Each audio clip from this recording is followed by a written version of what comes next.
Hello friends, હું છું જયશ્રી ગોસ્વામી. સ્વાગત છે તમારું મારા કિચનમાં. તો ફ્રેન્ડ્સ, આજે આપણે બનાવીશું ઢાબા કે પછી રેસ્ટોરન્ટ સ્ટાઇલમાં પાલક પનીરનું શાક. તો આ પાલક પનીરનું શાક એકદમ ટેસ્ટી પંજાબી સ્ટાઇલમાં આપણે આજે બનાવીશું અને એકદમ ફટાફટ ફક્ત 10થી 15 મિનિટમાં બનાવી શકો છો. તો એકદમ આસાનીથી આપણે ઘરે પણ બનાવી શકાય છે અને એકદમ હેલ્ધી પણ છે અને બનાવવું પણ એકદમ સહેલું છે. અહીંયા આપણે 200 ગ્રામ આપણે પાલક આપણે ફ્રેશ લેવાની છે અને અહીંયા મેં 200 ગ્રામ પાલકને સરસ રીતે આપણે પહેલાં ધોઈ લેવાની છે સરસ રીતે. હું અહીંયા 2 જણ લોકો માટે બનાવું છું આ પાલક પનીરની રેસીપી. તો અહીંયા આપણે ફ્રેશ પાલક આપણે લેવાની છે. તો આ રીતે બધી જ પાલકને આપણે અહીંયા 200 ગ્રામ પાલક આપણે લેવાની છે અને સાઈડમાં મેં પાણી પણ ગરમ કરવા રાખી દીધું છે. તો અહીંયા આપણે બધી જ પાલકને આપણે પાણીમાં આપણે તેને એડ કરી લઈશું.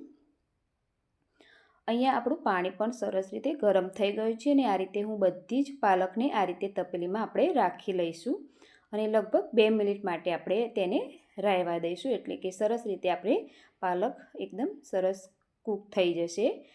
અને વધારે આપણે એને 2 મિનિટ માટે આપણે રાખીશું અને પછી આપણે એને તરત જ આપણે તેને બહાર કાઢી લઈશું. તો આ રીતે બધી જ પાલકને આપણે પાણી નિતારી લઈશું અને બીજા બાઉલમાં આપણે તેને રાખી દઈશું. તો આ રીતે અહીંયા મેં પણ ઠંડુ એકદમ પાણી આપણે લેવાનું છે. 2 ગ્લાસ પાણીમાં આપણે પાલકને રાખી લેવાની છે. તો અહીંયા આપણે ઠંડા પાણીમાં આપણે રાખીશું તો એનાથી આપણું એકદમ પાલકની જ્યારે આપણે ગ્રેવી કરીશું ત્યારે એકદમ સરસ રીતનો ગ્રીન કલર આપણો જળવાઈ રહેશે એટલા માટે. તો આ રીતે પાલકને પાછું આપણે ઠંડા પાણીમાંથી કાઢી લઈશું અને આપણે મિક્સર જારમાં આપણે તેને ઉમેરી લઈશું. તો અહીંયા આપણે મિક્સર જારમાં આપણે ઉમેર્યા પછી કોથમીર આપણે ફ્રેશ આપણે લેવાની છે. તો એ પણ આપણે ઉમેરી લઈશું. તો અહીંયા મેં ધોઈને કોથમીર ઉમેરી લીધી છે. હવે આપણે અહીંયા 2 ચમચી પાણી આપણે એડ કરવાનું છે. વધારે પાણી આપણે એડ નથી કરવાનું.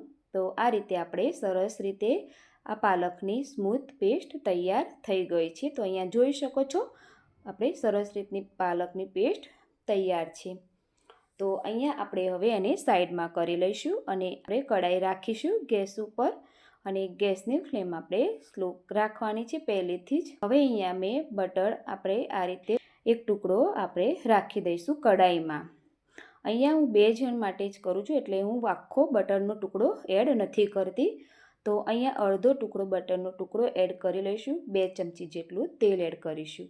તેલ સરસ ગરમ થઈ જાય એટલે તેમાં 1 ચમચી આપણે જીરું એડ કરી લઈશું. જીરું પણ સરસ રીતે સતળાઈ ગયું છે. તો આપણે ફટાફટ લસણ આદુની પેસ્ટ એડ કરી લઈશું. અહીંયા આપણે ખાસ ધ્યાન રાખવાનું ફ્રેન્ડ્સ, ગેસની ફ્લેમ સ્લો ટુ મીડિયમ રાખવાની છે, નહીંતર વધારે આપણું લસણ ને આદું જે છે એ વધારે શેકાઈ જશે.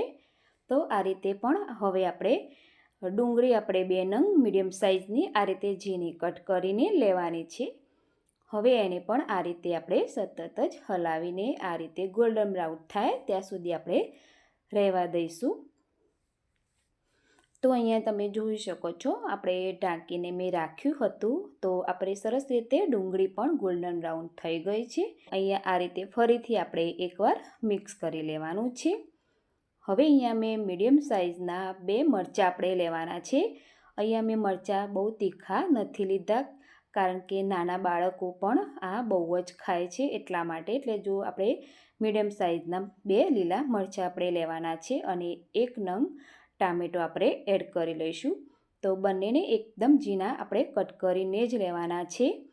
અહીંયા આપણે ટામેટા એડ કર્યા છે એટલે આપણે તેમાં મીઠું આપણે એડ કરી લઈશું. એનાથી આપણા ટામેટા છે એ જલ્દીથી ફટાફટ સોફ્ટ થઈ જશે. તો આ રીતે આપણે ફરીથી મિક્સ કરી લેવાનું છે.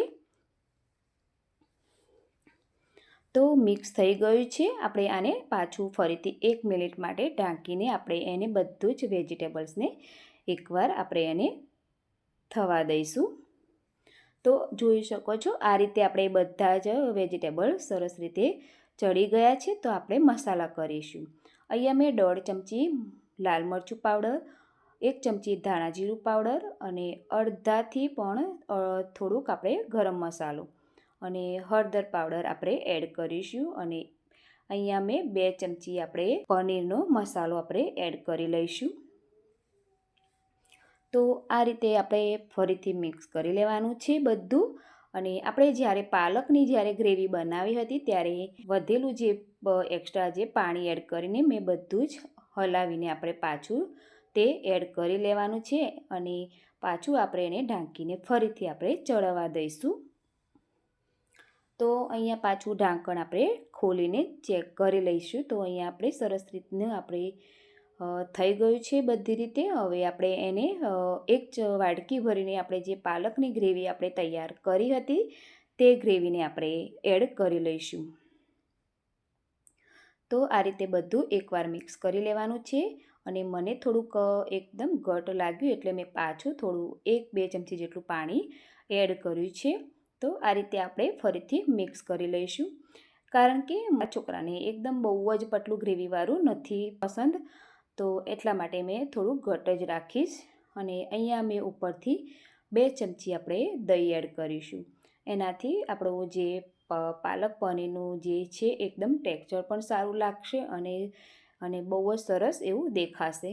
તો અહીંયા તમે જોઈ શકો છો આપણો કલર પણ સરસ રીતનો ચેન્જ થઈ ગયો છે. તો આ રીતે ફરીથી આપણે ઢાંકીને રહેવા દઈશું. તો તમે અહીંયા જોઈ શકો છો આપણું જે તેલ બટર છે એ બંને આપણે કેટલું છૂટું પડી ગયું છે. અને અહીંયા મેં પાછું પનીરની ગ્રેવી એડ કરી હતી, એના ભાગનું પણ આપણે મીઠું એડ કરવાનું રહી ગયું હતું. તો પાછળથી મેં અહીંયા મીઠું એડ કરી લીધું છે. અને અહીંયા મેં 150 ગ્રામ જેટલું પનીર આપણે એડ કરી લેવાનું છે. પનીરને પહેલેથી જ મેં આ રીતે ટુકડા કરી લીધા હતા અને ગરમ પાણીમાં મેં થોડીક વાર રાખી દીધા હતા. પનીર છે એને આપણે એડ કર્યા પછી મિક્સ કરી લેવાનું છે. તમે જોઈ શકો છો ફ્રેન્ડ્સ, આપણે બધું મિક્સ કરી લીધું છે. તો ફરીથી પાછું હું ઢાંકી લઈશ અને ઉપરથી હું આ રીતે એકદમ ઘરે બનાવેલી ફ્રેશ મલાઈ એડ કરીશું.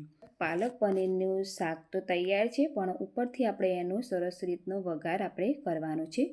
તો એ 2 ચમચી તેલમાં આપણે 7 લસણની કળી આપણે એડ કરીશું અને તેમાં કાશ્મીરી મરચું અને 2 સૂકા લાલ મરચાં એડ કરીશું. આ રીતે ઉપરથી આપણે સરસ વઘાર આપણે તેને એડ કરીશું અને મિક્સ કરી લેવાનું છે. એને એકદમ ખૂબ જ સરસ ફ્લેવર આવે છે.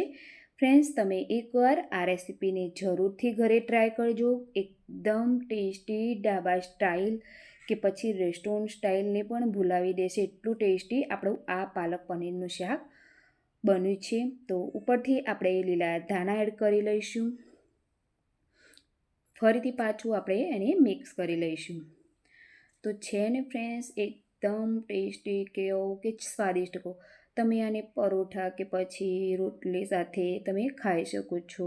નાનાથી લઈને મોટા બધાને ખૂબ જ સરસ લાગે છે ફ્રેન્ડ્સ. તો ફ્રેન્ડ્સ, તમને મારી આ રેસીપી ગમતી હોય તો તેને લાઇક, શેર અને સબસ્ક્રાઈબ કરી દેજો. અને બાજુમાં આપેલ બેલ આઇકનને જરૂરથી પ્રેસ કરજો, જેથી દરેક રેસીપીની નોટિફિકેશન તમને સૌથી પહેલાં મળે. અને મને કમેન્ટમાં જણાવજો તમને મારી આ રેસીપી કેવી લાગી. તો ફ્રેન્ડ્સ, તમને thank you so much for watching.